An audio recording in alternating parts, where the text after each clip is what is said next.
ხშირად აბრაზებდით ძმები მამას? მამას არა, დედას. დედას? მამასთან გაბრაზება არ გამოდიოდა. ხშირ შემთხვევაში ყოფილა რომ გაგვიბრაზებია, მაგრამ თვითონ არ უყვარდა და ჩვენც არ გვიყვარდა რა, იმიტომ რომ გაბრაზდებოდა მე რაღაცა ერთი დღე ნახევარი ისე იყო რა, რაღაცა არ შემოდიოდა ურთიერთობაში და ეს პერიოდი ძალიან იწელებოდა და ჩვენთვის იყო რაღაცა წარმოუდგენელი, იმიტომ რომ აი კიჭას რო არ ელაპარაკოდა, ხა არ კონდეს კონტაქტი მამასთან.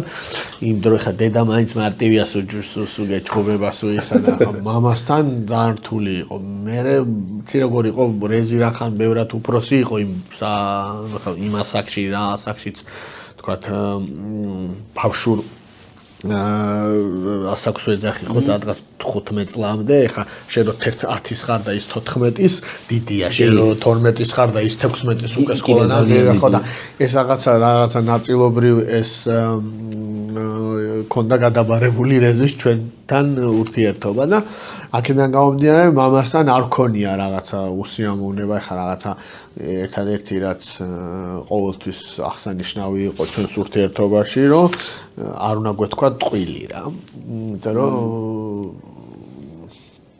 სულ გვეუბნებოდა რომ რომც მინდოდესო დაუშვათ რამის არჩევის მოცემა ან რაღაცის გამოსწორება თუ ტყუილ სიტყვითო ვერაფერს ვერ ვიზამო და ნუ მამა ვარო, რანაირიც რაც არ უნდა მოხდეს, ხო მაინც მამა ვარო, თქვენ მაინც ჩულები ხართო და ანუ ეხა ტყვილი აქ ელემენტარულ ტყილზე არ არის, ხო, რა თქმა უნდა, ვისწავლე თუ არ ვისწავლე, რაღაცა ისეზე მნიშვნელოვანზე და რაღაცა ესე მოხდა სულ რომ რანაირად ცოტა თავნა მოუქცეულიყავით, კიჭას უნდა ცოდნოდა რა, ხა დედასთვის შეგვიძლია დაგვემალა. მე დედა ხვდებოდა რომ ვიტყვებოდით, მამა მიცოდა და მე ვერ ითფენდა, მიდიოდა კიჭასთან და ეუბნებოდა რომ მე მგონი თლათ ესე არ არისო როგორც იძახიანო და ნუ კიჭას ერიდებოდა რომ ეთქვა რომ ჩემთვის მოყოლილება შენ არ გაგა, მოკლედ აი ესეთ ვითარებაში ვიყავ.